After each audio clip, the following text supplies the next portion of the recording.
आरोही और उसका परिवार एक पुरानी हवेली में रहने आए थे जो उनके पूर्वजों की थी।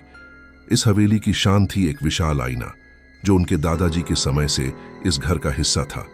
यह आईना काले किनारों वाला और बेहद प्राचीन था, जिसे देखते ही किसी को भी इसकी पुरानी और रहस्यमयी ऊर्जा का आभास हो जाता था। इस आईने को हवेली के सबसे बड़े हॉल में लगा दिया गया, लेकिन जैसे ही इस आईने को वहां रखा गया, हवेली में अजीब घटनाएं शुरू हो गईं। आरोही को अक्सर रात के समय हल्की सी आवाजें सुनाई देने लगीं, जैसे कोई उसके पीछे फुसफुसा रहा हो। वह जब भी आईने के पास से गुजरती, उसे ऐसा लगता जैसे आईना उसकी ओर देख रहा है, उसकी हर गतिविधि पर नजर रख रहा है। एक दिन जब आरोही अपने कमरे में अकेली थी, उसकी सहेली नेहा उससे मिलने आई। नेहा ने आईने में अपनी छवि देखी और अचानक चौंक गई। मुझे ऐसा क्यों लग रहा है कि मेरा प्रतिबिंब मुझे घूर रहा है? उसने घबराहट में पूछा। आरोही ने भी देखा, लेकिन उसे कुछ असामान्य नहीं लगा। अगली रात नेहा के साथ एक अजीब हादसा हुआ। उसने अपने घर में आईने में खुद को अलग ढंग से देखा। उसकी परछाई उसके जैसी नहीं दिख रही थी। उसने चीख मार दी और बेहोश हो गई। यह बात आरोही तक पहुंची, लेकिन नेहा ने इसके बारे में ज्यादा कुछ नहीं बताया, क्योंकि वह खुद समझ नहीं पा रही थी कि यह क्या था।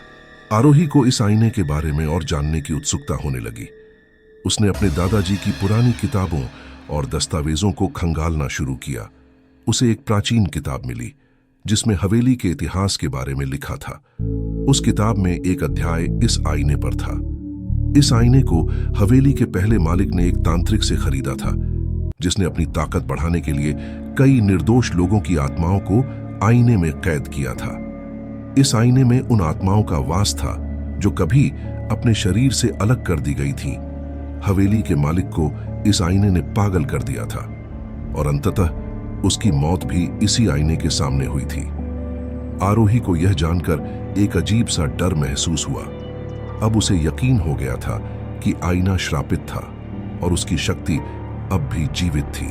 कुछ दिनों बाद आरोही खुद भी उस आईने की छाया में आने लगी। उसने देखा कि जब भी वह आईने में देखती, उसका प्रतिबिंब धीरे धीरे बदल रहा था। उसकी आंखें गहरी और डरी हुई नजर आती, और एक बार तो उसने देखा कि उसकी परछाई आईने में उससे पहले चलने लगी। वह अब ज्यादा देर तक आईने के पास जाने से डरने लगी थी। राघव, आरोही का भाई, शुरुआत में इस सब को बकवास समझता था, लेकिन एक रात उसने भी कुछ अजीब देखा। वह अपने कमरे में था जब उसने आईने में खुद की छवि देखी। उसकी छवि उसके जैसी नहीं थी। राघव ने घबराकर आईने को तोड़ने की कोशिश की, लेकिन आईना जैसे किसी अदृश्य शक्ति से सुरक्षित था। आईने की ताकत अब परिवार के सदस्यों पर असर डालने लगी थी। आरोही की मां सुनीता भी इसका शिकार हो गई। वह अचानक उदास और अस्वस्थ रहने लगी। कभी कभी वह आईने के पास घंटों बैठी रहती और किसी से बात नहीं करती। एक दिन सुनीता ने आरोही से कहा, आईना मेरे सपनों में आता है। मुझे ऐसा लगता है कि इसके अंदर कुछ है जो मुझे पुकार रहा है। इस बीच आरोही की दोस्त नेहा ने खुद को एक कमरे में बंद कर लिया था और किसी से बात नहीं कर रही थी। उसके माता पिता ने उसे डॉक्टरों के पास भी ले गए, लेकिन उसकी हालत दिन ब दिन खराब होती जा रही थी। आरोही ने तय किया कि अब उसे इस आईने का अंत करना ही होगा, नहीं तो यह सभी को खत्म कर देगा। आरोही ने तांत्रिक गुरुओं से संपर्क किया, लेकिन अधिकांश ने इस आईने के बारे में सुनते ही मना कर दिया। आखिरकार उसे एक अनुभवी तांत्रिक मिला जिसने आईने के इतिहास और उसकी आत्माओं के बारे में बताया। तांत्रिक ने कहा, यह आईना एक जिंदा प्राणी जैसा है। इसकी आत्माएं जो भी इसमें झांकते हैं, उन्हें धीरे धीरे अपनी दुनिया में खींच लेती हैं। तांत्रिक ने एक खास अनुष्ठान का सुझाव दिया जिसके जरिए आईने की आत्माओं को मुक्त किया जा सकता था, लेकिन यह अनुष्ठान बेहद खतरनाक था, क्योंकि इसे करने के लिए आरोही को आईने की अंदरूनी दुनिया में प्रवेश करना था, जहां आत्माओं का राज्य था। आरोही ने तांत्रिक के निर्देशानुसार अनुष्ठान शुरू किया। रात के समय जब पूरा घर सो रहा था, वह आईने के सामने बैठ गई और मंत्रों का उच्चारण करने लगी। अचानक आईने से एक तेज रोशनी निकली और आरोही को एक अलग दुनिया में खींच लिया। यह दुनिया काली, सुनसान और भयावह थी। वहां अजीब आवाजें गूंज रही थीं और हर तरफ अंधकार छाया हुआ था। आईने की आत्माएं यहां कैद थीं और वे आरोही को चारों ओर से घेरने लगी। उन्होंने उसे चेतावनी दी, यहां से कोई नहीं लौटता। आरोही को यहां उस तांत्रिक की आत्मा का सामना करना पड़ा जिसने उन आत्माओं को कैद किया था। वह आत्मा बेहद शक्तिशाली थी और उसकी छवि एक विशाल काले बादल जैसी दिखती थी। तांत्रिक ने आरोही से कहा, तुमने मुझे जगाया है, अब तुम भी यहां हमेशा के लिए कैद हो जाओगी। लेकिन आरोही ने तांत्रिक द्वारा दिए गए मंत्रों का सहारा लिया और आत्माओं को मुक्त करने के लिए आखिरी प्रयास किया। जैसे ही उसने अंतिम मंत्र का उच्चारण किया, आईने की दुनिया में जोरदार हलचल होने लगी। आत्माएं मुक्त हो गईं और तांत्रिक की शक्ति खत्म हो गई। आरोही वापस वास्तविक दुनिया में लौट आई, लेकिन आईना टूट चुका था और अब एक सामान्य कांच के टुकड़ों में बदल गया था। सब कुछ सामान्य लग रहा था। नेहा की हालत भी धीरे धीरे सुधरने लगी और उसकी मां भी ठीक हो गई। लेकिन कहानी के अंत में एक आखिरी टुकड़ा अभी भी अपनी जगह पर लगा हुआ था। उस टुकड़े में आरोही की छवि अब भी हल्के से मुस्कुरा रही थी, जैसे कि वहां कुछ अभी भी बाकी था। एक अनकहा रहस्य जो हमेशा के लिए आईने में कैद था। आरोही ने सोचा कि आईने की कहानी अब खत्म हो गई थी। उसने अपने जीवन को फिर से सामान्य करने की कोशिश की। नेहा और उसकी मां दोनों की तबीयत में सुधार होने लगा था और घर में भी अब कुछ असामान्य नहीं हो रहा था। लेकिन एक रात जब आरोही अपने कमरे में अकेली थी, उसने महसूस किया कि कोई उसकी परछाई देख रहा है। कमरे में हल्की सी ठंडी हवा चली और उसकी नजर अचानक आईने के टूटे हुए आखिरी टुकड़े पर गई। वह टुकड़ा अभी भी अपनी जगह पर था और उसमें हल्की सी चमक दिखाई दे रही थी। आरोही ने महसूस किया कि वह टुकड़ा अब भी जीवित था। वह उस टुकड़े को हटाने के लिए पास गई, लेकिन जैसे ही उसने उसे छूने की कोशिश की, उसके हाथ को एक अदृश्य शक्ति ने पीछे धकेल दिया। अचानक टुकड़े में उसकी छवि ने फिर से हल्के से मुस्कुराना शुरू किया। यह वह मुस्कान नहीं थी जो वह पहचानती थी, यह एक ठंडी निष्ठुर मुस्कान थी। अब आरोही को यकीन हो गया था कि यह सब खत्म नहीं हुआ था। आईना पूरी तरह से नष्ट नहीं हुआ था और उसकी आत्माओं में से कोई अभी भी बाकी था। अगले कुछ दिनों में उसे अपने घर में फिर से अजीब घटनाओं का सामना करना पड़ा। कभी उसे हल्की हल्की फुसफुसाहटें सुनाई देती, तो कभी कोई परछाई अचानक से उसकी आंखों के सामने से गुजर जाती। रात को जब वह सोने जाती तो उसे ऐसा लगता कि कोई उसके बिस्तर के पास खड़ा है। उसे बार बार वही मुस्कुराता चेहरा दिखाई देता जो उस आईने के टुकड़े में था। उसकी नींद उड़ गई और वह घबराहट में जीने लगी।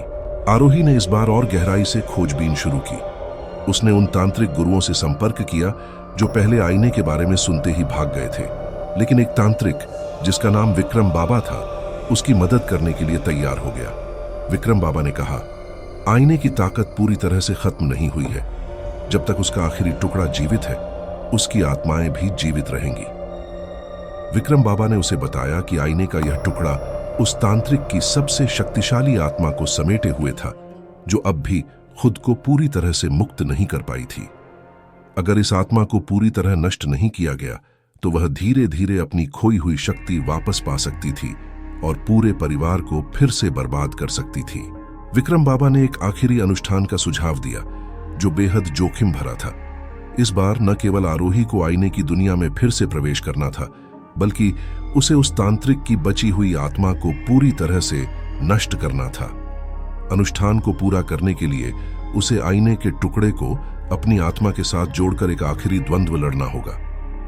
आरोही ने विक्रम बाबा के निर्देशानुसार अनुष्ठान की तैयारी शुरू की। विक्रम बाबा ने उसे चेतावनी दी कि यह उसकी जिंदगी का सबसे बड़ा और सबसे खतरनाक युद्ध होगा, क्योंकि इस बार आत्मा पूरी तरह से जाग चुकी थी। रात के समय आरोही ने उस आईने के टुकड़े के सामने बैठकर मंत्रों का उच्चारण शुरू किया। अचानक आईने से एक तेज प्रकाश निकला और आरोही को फिर से उस भयावह दुनिया में खींच लिया गया। इस बार आईने की दुनिया पहले से भी ज्यादा भयानक थी। हर तरफ अंधकार था और हवा में एक अजीब सी सिहरन थी। वह तांत्रिक की आत्मा पूरी तरह जाग चुकी थी। उसने आरोही का सामना किया और उसे चेतावनी दी, तुमने मुझे कमजोर समझा था, लेकिन अब मैं पूरी तरह से जाग चुकी हूं। तुम यहां से कभी वापस नहीं जा पाओगी। आत्मा की चीखों के बीच आईने की दुनिया दरकने लगी। अचानक पूरा आईना टूट गया और आरोही खुद को वापस अपने कमरे में पाई। आईने का आखिरी टुकड़ा भी अब पूरी तरह से नष्ट हो चुका था। आरोही ने राहत की सांस ली। अब सब कुछ खत्म हो चुका था, ऐसा उसे लगा। घर में अब कोई अजीब घटना नहीं हो रही थी। नेहा और उसकी मां पूरी तरह स्वस्थ हो गईं। आरोही भी अब चैन से सोने लगी थी। लेकिन कहानी का अंत एक और रहस्य छोड़ गया। एक रात जब आरोही सो रही थी, उसकी आंख अचानक खुल गई। उसने कमरे के एक कोने में हल्की सी परछाई देखी। वह कोई और नहीं बल्कि उसका ही अक्स था, जो अब भी उसे घूर रहा था। क्या आत्मा पूरी तरह से खत्म हो चुकी थी, या फिर वह अब भी किसी और रूप में जीवित थी? यह रहस्य अब भी बाकी था, एक ऐसा रहस्य जो शायद कभी खत्म नहीं होगा। अगर आपको हमारी यह कहानी पसंद आई हो और आप ऐसी ही रहस्यमयी और रोमांचक कहानियों का आनंद लेना चाहते हैं, तो हमारे चैनल टेक्नो मिरर को सब्सक्राइब करें और बेल आइकन दबाएं, ताकि आपको हर नई कहानी की जानकारी सबसे पहले मिले। इस सफर में हमारे साथ जुड़ें और डर और रोमांच की दुनिया में कदम रखें। Thanks for watching. Have your nice day. Disclaimer: यह कहानी पूरी तरह से कल्पनात्मक है और केवल मनोरंजन के उद्देश्य से बनाई गई है।